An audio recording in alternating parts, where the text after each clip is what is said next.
Hey,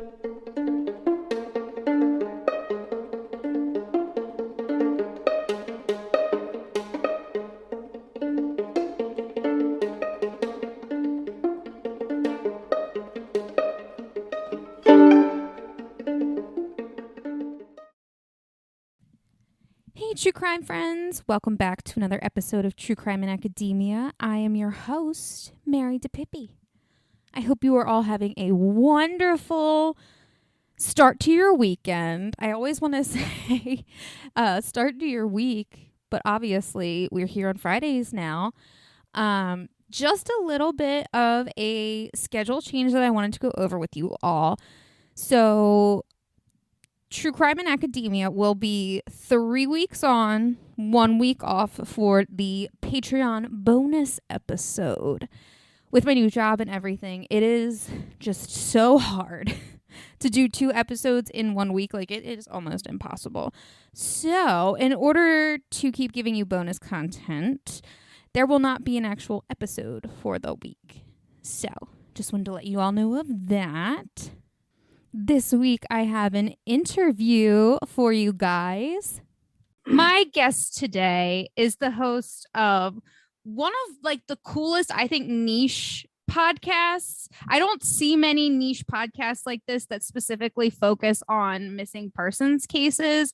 And I just think that's super important, obviously, because we do need to be aware. And as much as she says in her own show, for everyone to stay alert and watch out. With me is the host of Creme de la Crime podcast, Sam Randall. Thank you so much for being here with me, Sam. Hey, Mary. Thank you so much for having me. It's an honor. I love your show, so I was really excited when you reached out. Thank you so much. And I love your show too, so I was really glad you said yes. So Thank goes you. Both ways. Yes. So just what's a little bit that you can tell us, who is Sam Randall? Because obviously everyone knows us from us talking about true crime, but right. Obviously there's more of a person than that. So. Right. Well, I'm actually a little introverted. I'm 31 right now, and I've lived in a few different states. So I'm actually from the state of Virginia, but right now I'm in South Carolina. I love to read. I'm very active outdoors, very active in the gym. And I guess, honestly, I have a Siberian Husky named Noah, and he's basically my life. So I'm a big pet person. I do foster for the Humane Society from time to time. So that pretty much sums it up. That's awesome. I mean, you sound pretty much like the all well-rounded American girl, right? Hey, we try. So how did you specifically get interested in true crime? That's funny. Originally, my love began pretty young, as most people say, in middle school, particularly. I remember my parents worked late, so I would be home for a few hours alone after school. And I always remember going home and cutting on Unsolved Mysteries and being completely freaked out by the music and everything, locking the door to my bedroom. But I love that show. I've always been into unsolved crimes in general. And so it really kind of started there. And then as I got older, obviously I continued to expand things I watched. We had Law and Order SVU, The First 48, all the classics. And then after I graduated high school, I had a friend in high school that actually disappeared. And it's probably a case that you've heard of. I've heard other people discuss it. Her name was Morgan Harrington. Okay. So she graduated the year before me, and we were kind of in the same friend circle. So I knew her pretty well. And I just remember her going missing and it almost feeling like it wasn't real. Mm-hmm. It felt like, how could this happen to someone I know? Mm-hmm. And it took about 3 months until they found her body. Mm-hmm. And that really, she is kind of what sparked my obsession with unsolved disappearances, because it really can happen to anyone anywhere at any time. Really? I mean, and you see, I mean, how many true crime shows it goes to a small town or just anywhere, in USA or even, all over the world. I mean, let's be honest. And Right. people, the first thing they always say is, I can't imagine something like this would happen here. And, sadly, if you're into true crime as much as we are, we know that it doesn't matter where you are. It literally happen anywhere and to anyone. Absolutely. Absolutely. It's really crazy to me because you hear about hotspots, I guess, for crime. And I think that that's really misleading because people think, oh, well, like you said, everyone always says that just doesn't happen here. It just doesn't happen here until it does, And so for me, I think awareness is our biggest gift in prevention. I agree. And, obviously as women, we've been taught to be hyper aware of our surroundings because of the types of crime that sadly happen to a lot of women. But, obviously this isn't just a gender related type of crime. Anyone at any time can go missing, sadly. It doesn't matter if you're a man or a woman, Yeah.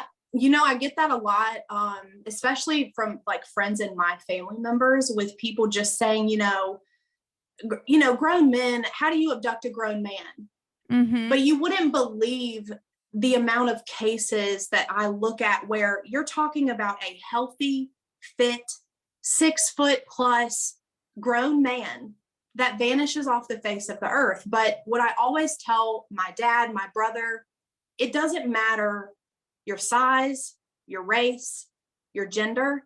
If someone has a gun to your head, all of that goes out the window and no longer matters. So this is, it can truly happen to anyone. And I think men are a lot less aware. Like you said, women are trained. We train ourselves, our children, to be aware of these things. And no one really talks about how often this is happening to men in general. So.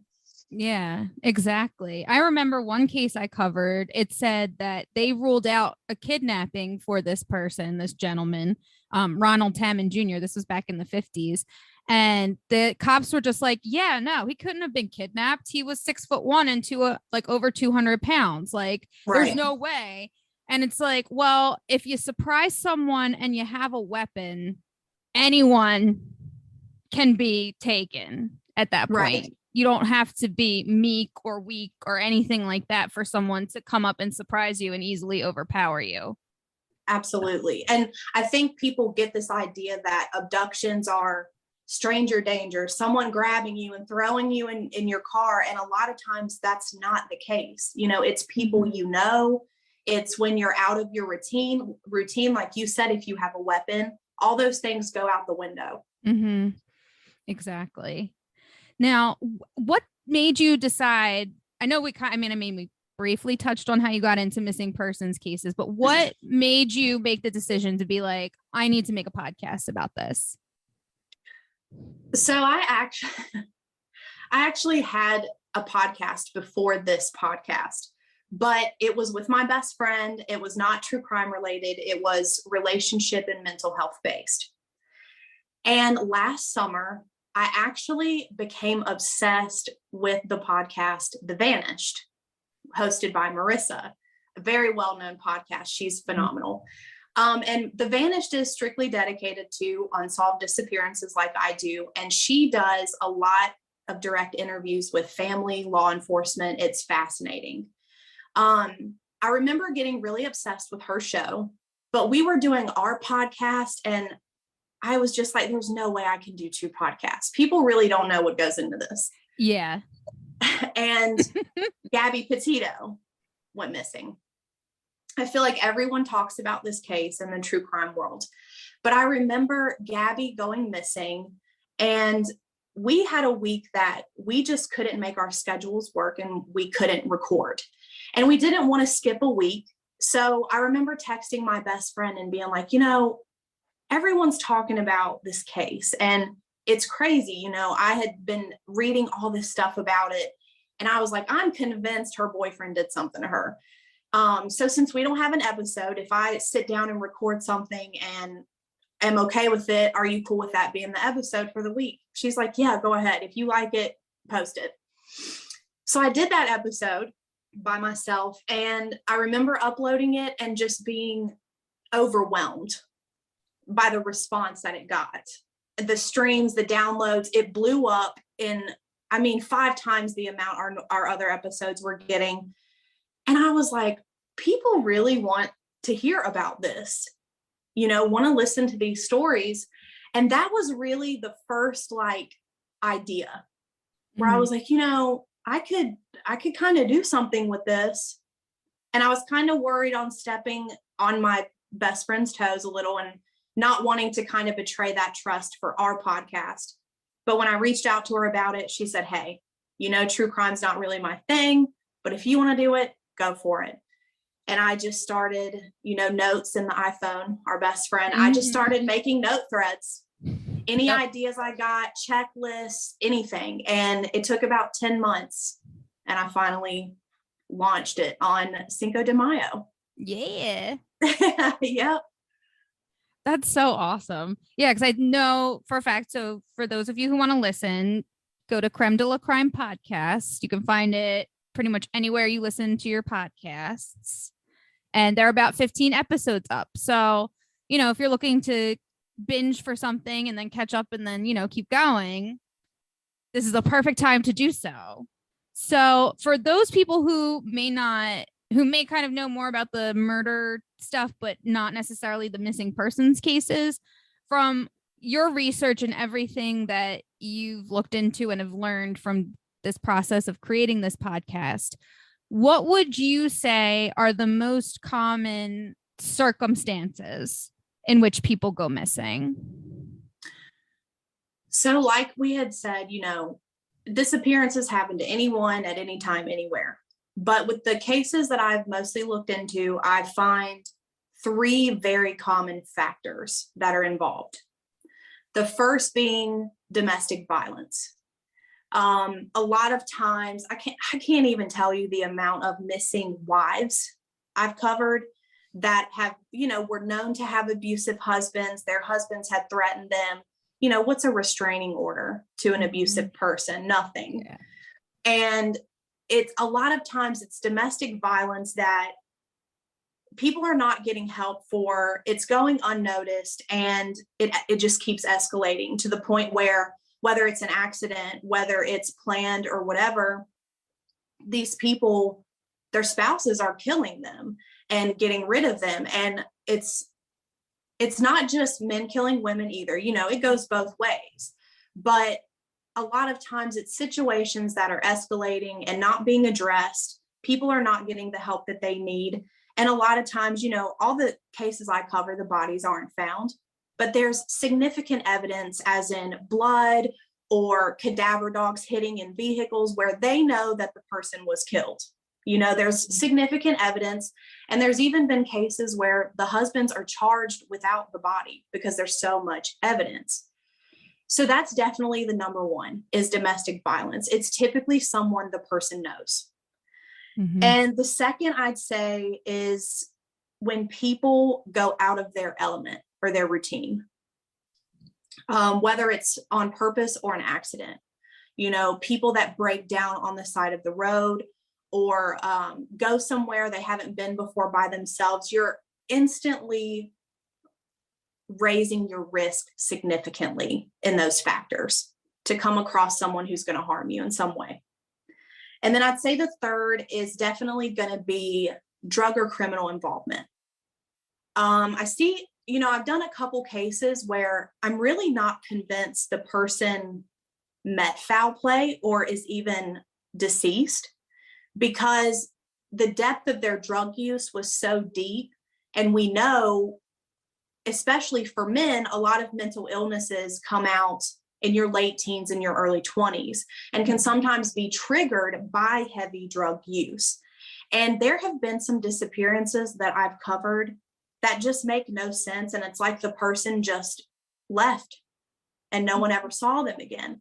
Or, criminal activity in general raises your risk because of the people you're associating with.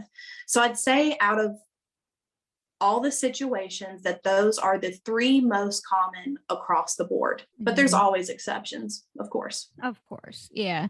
I mean, just like with people, there's always like a set, like, I guess, rule, if you will. And then there's always like the outliers that fall in that exception territory.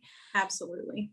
But back to, I just want to touch on the drug thing a little bit. The other thing is that I think about is, depending on how heavy of the drugs you're using and such, the people that you're getting from aren't going to be the kindest people.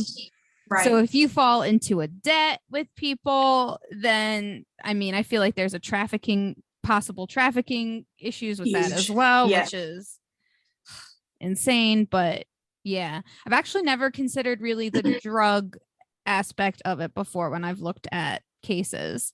I've kind of just, not that I didn't take it seriously, but I was kind of just like, oh, okay. Like, trying not to judge the person too hard, but you're right. Because obviously, if they're really hard and really into these addictions, then either they're just going to go somewhere and figure out how to get it no matter which way they can, or they met with someone who's not too nice and wants their money and is going to do whatever to get it, sadly. Exactly. And I think it's important to remember that there are celebrities that have had their drugs laced and they have died. So if we're talking about some of the most wealthy and well-known people cannot 100% get safe drugs, we can't really be sure that anyone else is either, Exactly. So exactly. Just so sad. In your opinion, why do you think so many missing persons cases go unsolved? It's a deep question. I know. I'd have to say, I think the main things are lack of awareness, lack of knowledge, lack of resources. So one of the biggest things that happen is the common public doesn't really know what steps are required when someone is reported missing. So, you've got people, you're in a panic mode because your loved one's missing already. So rational thought goes out the window a lot of times. So your first thought is, we'll call the police. All people know is they call the police. And unfortunately, just because you call the police, that doesn't mean a massive manhunt is pursued, immediately. There are steps police have to go through, and the lack of public knowledge really hurts people, because I always encourage people, have a My Missing file. Whether you store it in your phone, on your computer, or you have a paper file dedicated to yourself, your children, and your loved ones. I encourage everyone to do this. Ashley Flowers with Crime Junkie, she actually really started promoting this, and she has a My Missing file PDF that you can request from Crime Junkie, and they will email it to you for free. It's a blank template, and it's like over 50 pages. And having this, you can also email me. I have it as well and can send it to anybody. But this has everything about you. So this ultimately saves the police hours. And we know, the first 24 to 48 hours are everything. And unfortunately, statistics show usually it takes about 2 to 4 hours for the police to get what they need from family, because people are panicking and don't know what's needed. And you're scrambling to try to gather all these things to give to the police. And if we were more prepared, and, I call the police for my loved one, and I said, here's their file. Here's everything that you need to know about this person, pictures, blah, blah, blah. Instantly, they can start looking for them. So a lot of times, too much time goes by. Too much time is wasted. And myth buster fact for everyone, it is not a federal law that you have to wait 24 hours. And it's not a federal law that the police have to wait 24 hours to accept a missing persons report. And that whole concept baffles me, because it's the most important part of the investigation. And I think if the public knew more, that would be helpful. And I also learned from a family member of a victim that I spoke to. Her father is an attorney, and he stated that it's not common knowledge that a police precinct, when you go to report a family member missing, police precincts do not have a missing persons unit. So when you go in, hey, I need to report my loved one missing, there's not a directed team that works on this, which is a problem because you have that for sex crimes, child crimes, anything like that. So when you're going in, you're being sent to a detective. This could be this detective's first missing person case ever. They might not really know what to do. We all know the police academy is only 6 months of training, right? Mm-hmm. So another huge issue is just a lack of resources, a lack of knowledge, and a team being put forth that are directed to these cases and not working on all cases. And it's so hard because we know no one wants to be a police officer anymore. Mm-hmm. And so the police are shorthanded. There's just so many factors to consider, you know? Yeah. And I mean, I've seen in some cases where the officers, or maybe not even the officers, but the people at dispatch on the phone, you know, who answer the 911 calls, will tell the families, you can't report them yet. So right. I think it is important, like you said, to make sure that like everyone knows it's not federally mandated. So if sadly, hopefully, I hope this does not happen to any of you out there, but if that does, know that you are not held to that. Yeah. So just keep calling, and you can tell them like, look, I don't have to wait. I want to report this. And there are also other resources besides the police. There's so much families can do without the police. Because I mean, unfortunately, like you said, we see cases, even when the police are brought in, they don't believe the people are missing. They're not going to look for them. And it's just really sad all around for the person and the family. But there's other resources. I know Crime Stoppers is amazing. They immediately put up a reward for any person that they can, you know, identify as missing or whatever the case may be. There's so many surviving families that have created organizations that immediately team up with the parents and help with missing children. So I do provide some of those resources on my Instagram at Creme Crime Pod. And those are important to know because sometimes, unfortunately, the police don't have enough hands. But there are other groups that are dedicated to this specifically, and they can be very helpful. Absolutely. And I mean, again, I feel like we kind of got into my next question, which was basically, what do you think needs to change in order for there to be a better outcome for these missing persons cases? The first response team would be incredibly helpful to have a team that, you know, the FBI has those, you know, these task forces that are strictly dedicated. When a child goes missing, they're on the ground. And these people spend months specifically training to look for these children. And I realize that's a lot of funding. That's a lot of training. It's a lot to create that for every department across America, especially with the police shortage already. But it would be helpful to have people that are actually trained to specifically respond to these disappearances. I honestly think that would just be one of the most helpful things with law enforcement, and just more training for law enforcement in general. You know, I always joke with people, it's crazy to me, you have to study law for 8 years to be a lawyer, you know, to uphold or defend the law. And then you only have to train for 6 months to uphold it and carry a gun.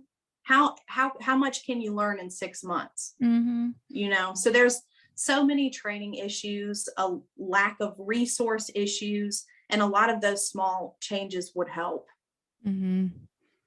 I agree completely. And like you said, thank God for those other organizations that are focused on helping families find their missing loved ones, because, you know, aside from, not that I'm grading anything here, but, you know, aside from, knowing that a family member was murdered, I feel like the next worst thing, or even more worse than that, is them missing and not knowing where they went, not knowing what happened to them, if they're even alive. Right. It's just, it's unfathomable. And I feel like that's why some people in the true crime world, because it's unsolved and because there's not like, the case isn't wrapped up in a bow, I feel like sometimes people dismiss those cases. But I think, like you, it's very important to just be aware, to just let people know that these people exist and that there are people looking for them. Sometimes the likelihood is probably not good that they'll still be alive. But if you're not looking or, aware, how are you going to know for sure? Stranger things have happened. I mean, we see people come home after decades, and I think it's hard for common people that have never known someone that has disappeared. It's hard for the human brain to fathom that this can actually happen to people. It's hard to fathom and accept that someone can wipe someone else off the face of the planet and no one ever knows where they are. Or even if it's not foul play, that someone can stumble upon a circumstance where they're never found. And it's so scary.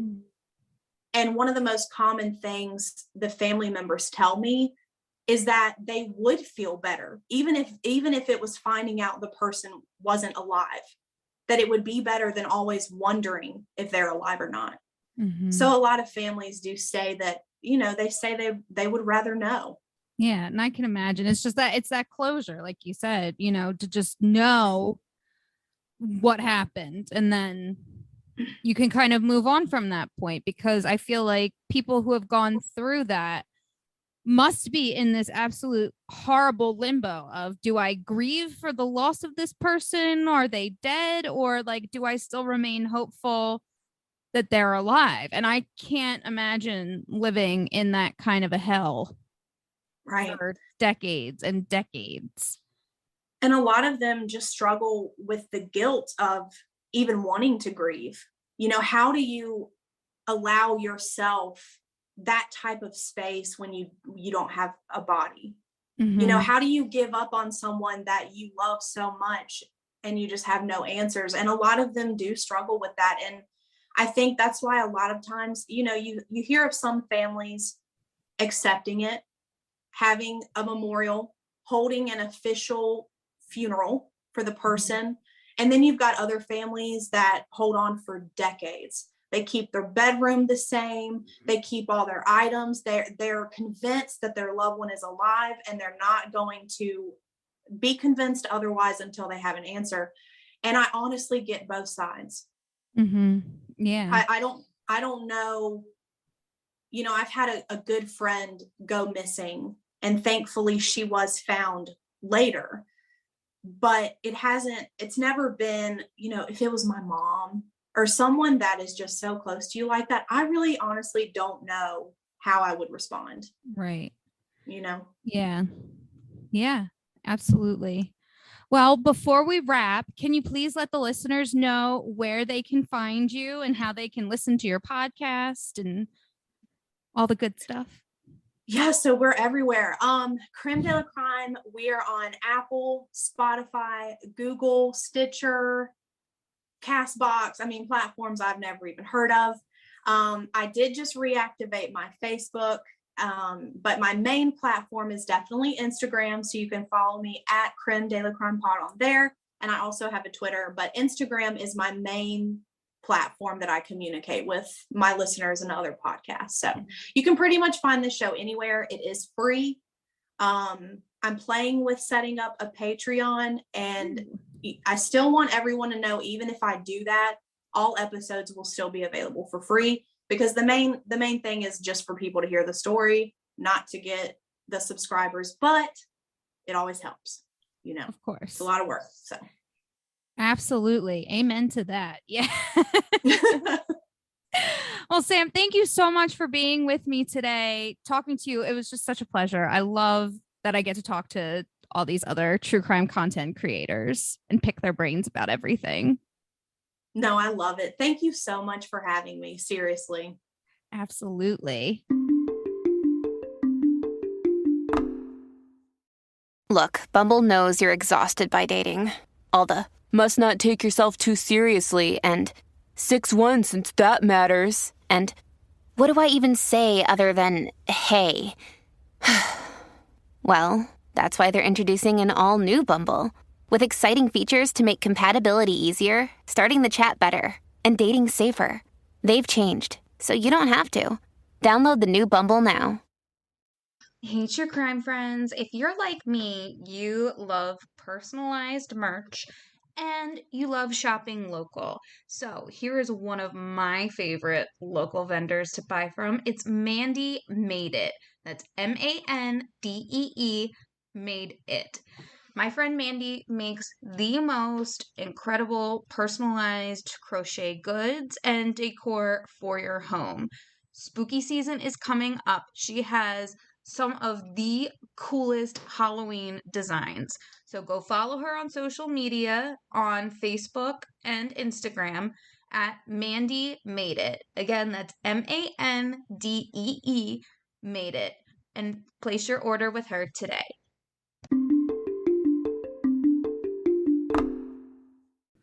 Thank you all for checking out this week's episode of True Crime in Academia. I hope you enjoyed my interview with Sam Randall, host of Creme de la Crime podcast. Don't forget to follow True Crime in Academia on social media at True Crime in Academia on Instagram and TikTok, and at TC in Academia on Twitter. And if you want to get your hands on my bonus episodes, so you literally don't miss a week of this podcast, you can go to patreon.com/Ivory Tower Boiler Room and choose the tier you want to donate. It helps me, it helps the Ivory Tower Boiler Room, and we would just greatly appreciate your support. Well, I hope you all enjoy the rest of your week. Stay safe, stay healthy, stay alert. And until next week, I'll see you all later. Thank you so much for listening to the Ivory Tower Boiler Room. Welcome to the fall season. The Ivory Tower Boiler Room is a public humanities podcast where we interview writers, scholars, performers, and artists. Episodes air on Mondays. I am Andrew Rimby, the executive director. I'm so happy to welcome my team, Mary DePippi, our chief contributor, Kimberly Dallas, our editor, and an amazing fall group of interns. Thank you to this team. Please follow the Ivory Tower Boiler Room on TikTok and Instagram at Ivory Tower Boiler Room. Easy to remember. Our Twitter is at Ivory Boiler Room. And we have a whole new design for our Patreon. It is called the Ivory Tower Boiler Room Cafe, because you're joining us and eavesdropping on our conversations that are unedited videos of all of our Ivory Tower Boiler Room episodes, as if you're eavesdropping in a cafe, overhearing the conversation. Well, talking about overhearing a conversation, hi, Mary. Hello, Andrew, and hello, everyone. I'm Mary DePippi, the host of True Crime in Academia, a podcast, well, a true crime podcast that is focused mainly on the crimes committed by and to those in the field of academia. Episodes air every Tuesday at noon. You can follow True Crime in Academia on Instagram and TikTok at True Crime in Academia, and on Twitter at TC in Academia, because Twitter hates extra characters, as we all know. And as Andrew alluded to earlier, we have a Patreon, and True Crime in Academia has exclusive bonus episodes for subscribers. As a true crime enthusiast, I don't necessarily like to pigeonhole my true crime interests. So over on the Patreon, I cover some of the more high-profile cases not related to academia, such as the murder of JonBenet Ramsey and the case of Casey Anthony. So if you want access to videos like that, go over to patreon.com/Ivory Tower Boiler Room and become a subscriber. Thank you all for joining us. And here's to an amazing fall season. Whoop, Bye. whoop. Bye, everyone.